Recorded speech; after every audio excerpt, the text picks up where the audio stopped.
Hello everyone, Dusty Monkey MacD here. Got another interview with one of the Citadel Studios team who are making Shards Online. This is Austin Fain. Say hello. Hi. Do you want to tell everyone what you do? Your job description, if you will. Yeah, I'm the world artist for Shards Online. Cool. So you're the one that creates where we run around in, I assume.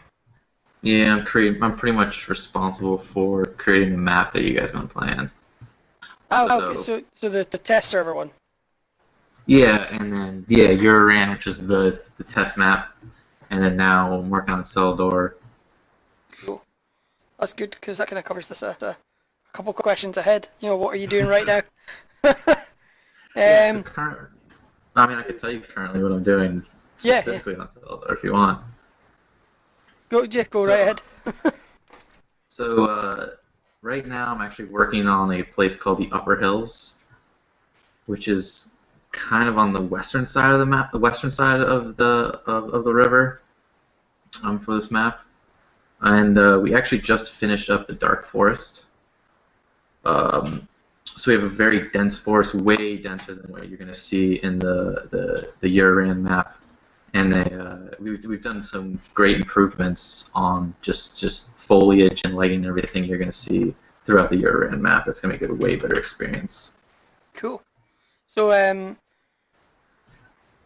what one question I had, we've talked about it briefly during playtesting and whatnot, is the size of the map. You know, we've got Uraran, which obviously is sort of a sample of what is to come, I guess. So in comparison to size, what are the size differences? So technically, it's going to be around 4 times the size. Wow, that's quite decent. I have a feeling it's going to feel even larger because if you look at Uraran, the way we did it, it was very you sort of followed a path, right? You followed a path along the bridge that brought you to the PvP area, and there's the farm, and there wasn't a lot of room to run around in. And yeah, it was very linear to a degree. Right. And Celador, we're purposely building in large areas where you can put in housing. Cool. So just for that, it's gonna feel way more open, and there's gonna be like a ton of things to explore. So I think it's gonna feel even larger than just like 4 times larger than the map. Cool. Just giving it time to. The video's going a bit funny, but that's it better now. So like you said, whereas Uraran is kind of obviously it's just a showcase of what's to come, and there was very much one sort of direction to go, sort of a big circle. This is going to have a lot more open space, I assume, a lot more exploring space. Yeah, I mean, I think one of the coolest things about what we're bringing to Celador is we have a lot of lore and story behind the places we're building. So it's not just like, we're just building a map for you to play on, right? We're giving you things to do and things to explore, and we're building purposely for that reason. So I think it's going to feel a lot more immersive than another map. That's cool. So, going back a bit to you, how did you end up on the Citadel Studios team? So I started as an intern about 1.5 years ago. Ah. I came on the project when there's literally no art. It was super early. So I've been here for a lot of creating some of the art systems, like handling isometric view, handling housing, going in and out of houses. Cool. Dynamically, just trying to figure out how we're going to build the world so you guys can have a fun playground to play around in. Okay, so did you have any? So you came on as an intern? Did you previously know any of the team members, or did you just apply? Or? So I was currently at the time I was going to George Mason, and I was learning like game design and art, and I met one of our former members on the team there, and that's sort of how I got the opportunity to work here. Cool, that's good. It's a nice story actually. you're learning what you wanted to do and you actually get to do it. It's kind of rare these Yep. days. Um, so you've told us a bit about what you've been doing. You're responsible for doing all the basically anything that involves the world, housing, everything like that. Yeah. Yeah, I mean, I'm one of two artists, so it's really me and her. We're working together, really both doing 3D and both doing world building. Sort of, really, it's us just working together day and day, just to kind of figure out, moving from area to area and building this map piece by piece, little by little. Cool. And is it just Celador you've been working on at the moment, or have you got, or is there bits of others? I mean, we've seen, was it the Two Tower one, I think, during a funny modded playtest we did? Yeah, we kind of finished Two Towers for a little, like we moved on from the test map and created Two Towers, and then we kind of rounded that out and finished it a bit, and then now our focus is on Celador. Cool. But I think we're going to go back and work on Two Towers and make that better. Polish it up, etc. Our main focus is definitely on Celador right now. Well, that's the staple land of Shards Online, I guess, isn't it? That's where it all begins. Yep. So, what out of all the different worlds that have been talked about, there are a few that have been mentioned. They're on the Citadel Studios website. What do you think is going to be your favourite to either? I mean, if it's Zelda, obviously you're working on that now. But what do you think going forward could be your favourite world to work on? I want to see how Terminus is going to come about, because I believe that's the alien planet, right? Say that again, sorry? Right. Yeah. Yeah. So Terminus, the alien planet, or yeah, it's more of a sci-fi feel. So I feel like we're in sort of this fantasy world right now, right? Your basic high fantasy concept, and it's going to be really fun and interesting to sort of branch out and try to make something that might be a little more sci-fi, and it could really diversify the world that we're creating. I think that could be a lot of fun. Yeah, be interesting to try and see how, while it's going to be a completely different, unique world compared to what you've been making, but how to also make it so you still identify it as Shards. Yep. Mm-hmm. So that would be quite interesting. It seems like a good challenge, but it seems like it'd be a lot of fun. Yeah, definitely. So during the stretch goals, we managed to get a new map. We got to that stretch goal, and were you happy about the choice that was voted on? Yeah, so Catacombs was voted in on the stretch goal, and yeah, because it's going to allow us to do a sort of a stereotypical dungeon in a way, whereas opposed to like we're making a sandbox map. Now we're going to be able to kind of focus on the dungeon area. Cool. And I think that's going to also just create a different kind of map that players can be able to play and give them a different feeling. And at the same time, it's going to be fun for us to sort of tackle that dungeon crawl feel when we're creating something like the Catacombs. Okay, so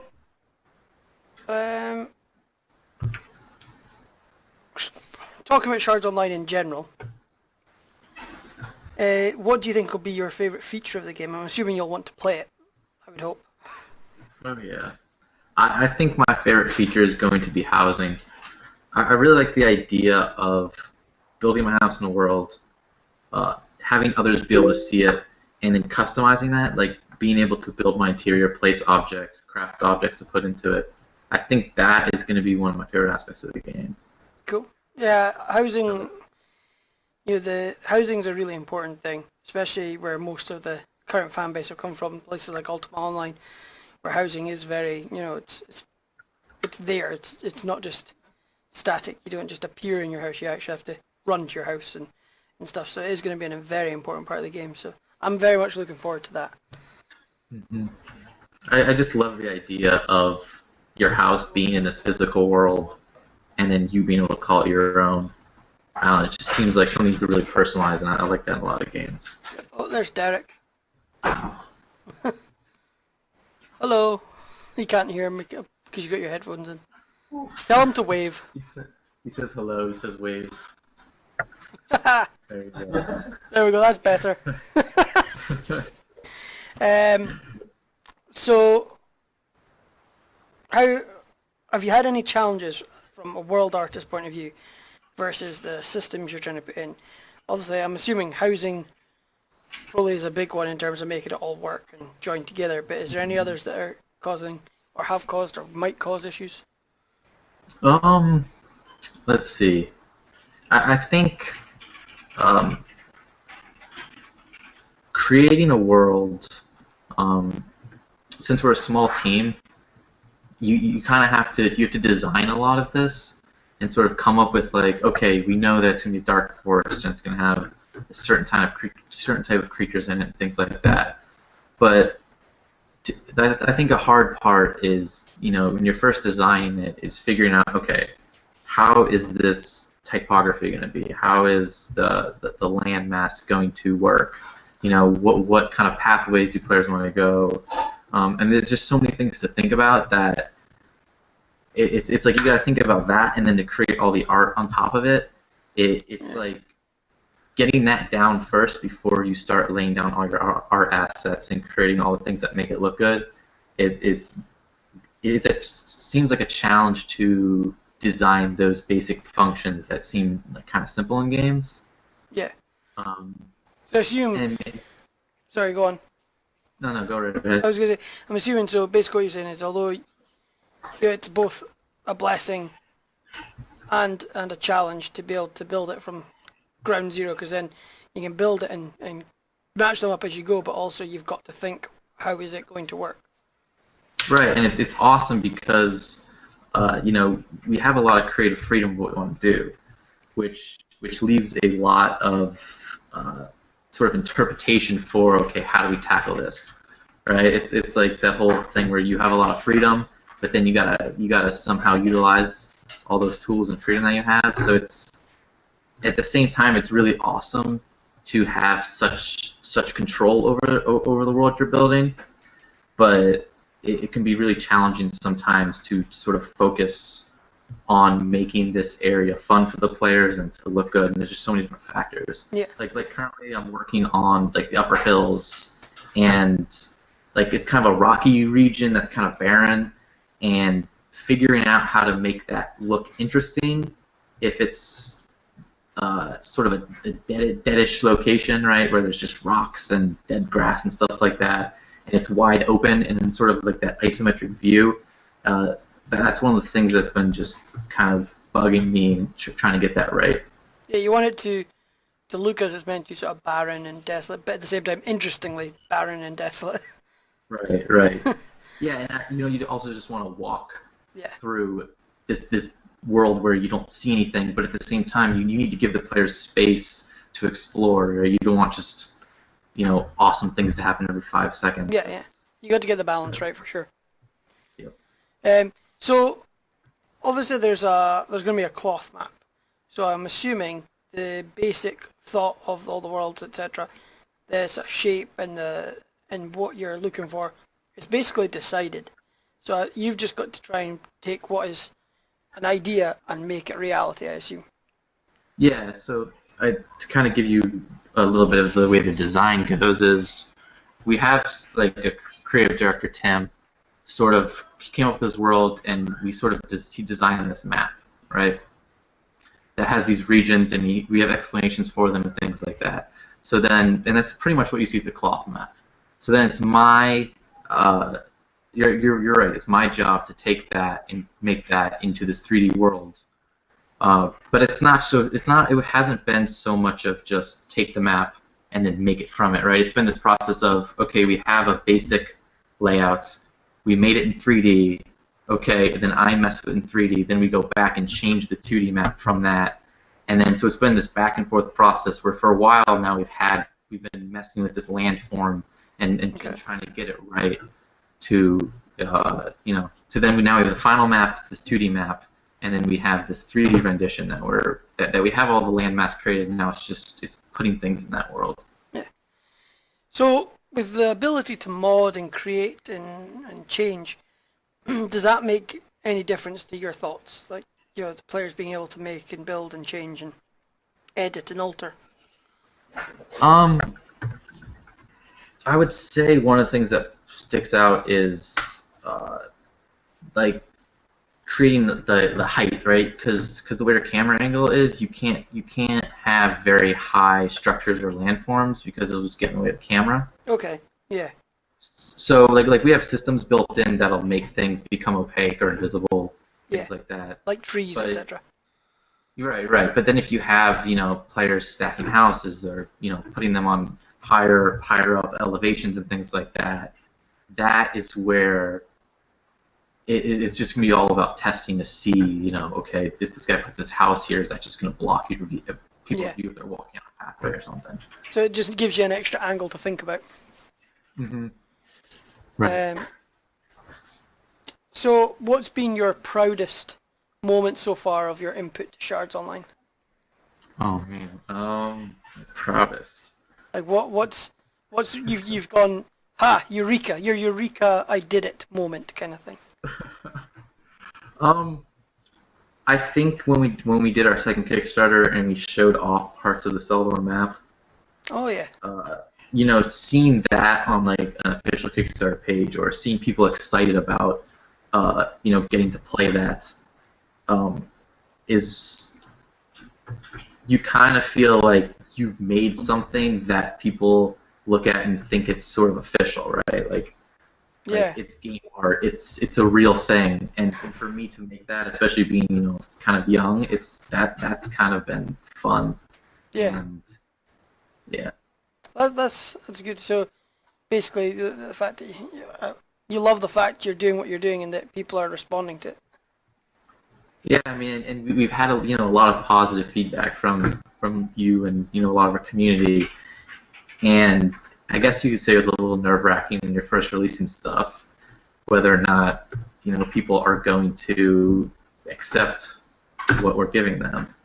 Yeah. And that they are accepting it, that it makes it, it feels good. I think so far people are liking what they're seeing, so you're doing a good job. Definitely. Thank you. I certainly like him. I'm saying I like how everything seems to move together. It seems to be making sense, and how we might envision it. So one of the things, I know you've got Derek over your shoulder, so we'll whisper.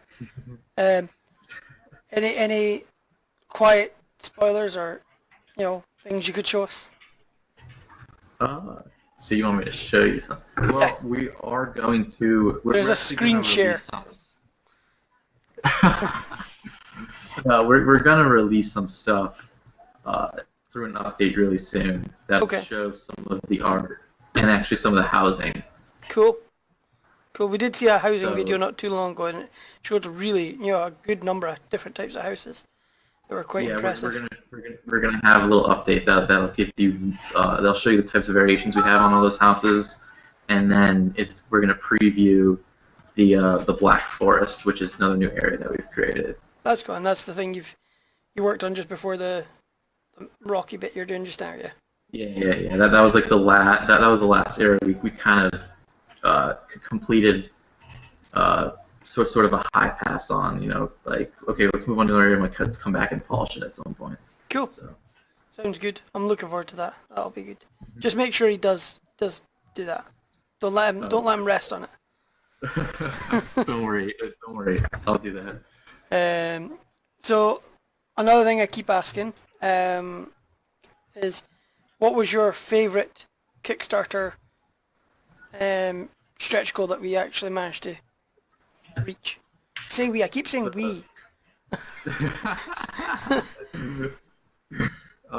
My favorite was the story editor toolkit. Cool. Yeah, a lot of people responded to that.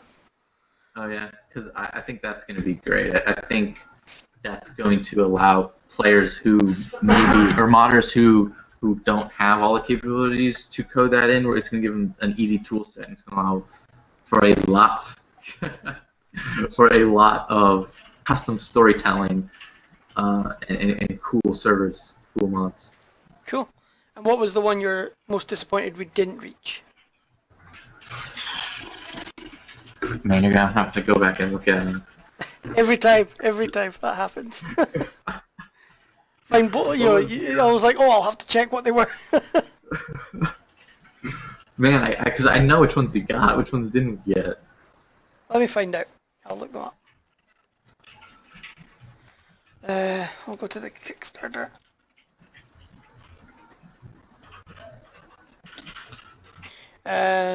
Scroll. Okay, so didn't get character customization, dyeable equipment, spellcrafting alchemy, merchant hirelings, and additional player race. Additional player race. Yeah, that would have been cool. That would have been awesome. Was there any thoughts of what it would be? Or what would you have liked it to have been if you had the option? If you could decide. If I could be whatever I want. Yeah, what would you have picked as your next race instead of human?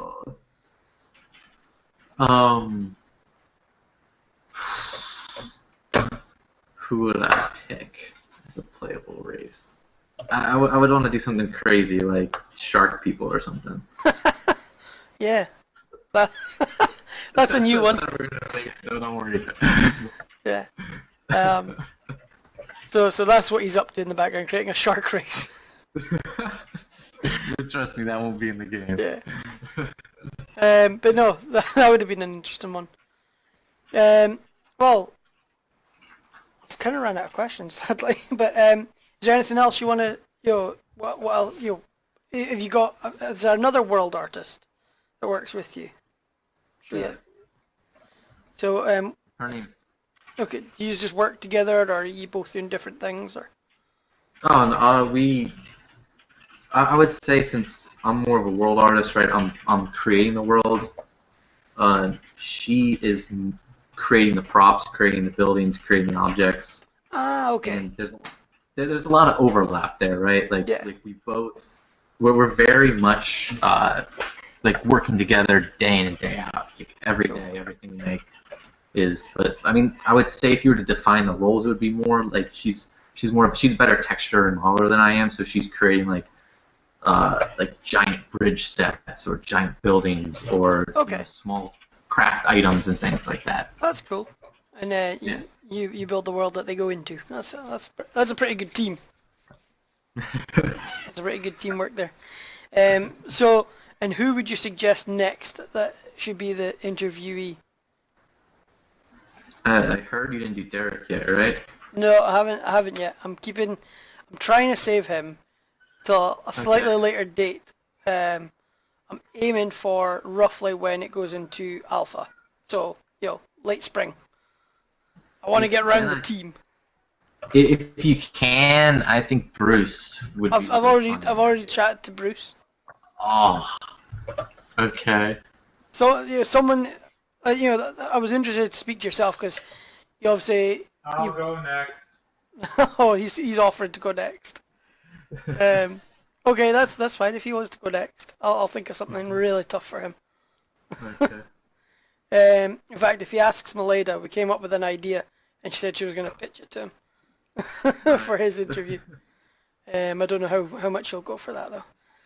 Okay. So yeah, that's fine. We'll go for Derek next since he's clearly excited about it. Mm-hmm. But anyway, thank you very much, Austin, for meeting. No problem. We might have to find you a nickname because everyone else seems to be having nicknames. Yeah. That could be an interesting wee game. Think of a nickname for Austin. Yeah, I should give that to someone else to give this community come up with a nickname for me. Well, there we go. That's what we'll do. Everyone who watches this, comment below with what you think Austin's nickname should be. Alright, we've got Supreme, Logris, Maleda, Adida. Who else is there? There's Draconi. So we need to think of a name for Austin that is, that matches and will make sense in that group. So comment below when you see this video, and we'll see. We'll come up with a couple, and then we'll maybe do a vote on it. Cool. But anyway, thank you very much for speaking with me, Thank you. we'll hopefully see the worlds you're creating for us. Well, more of the worlds you're creating for us very, very soon. You will. Catch you later. I promise. All right, bye. Bye, everyone.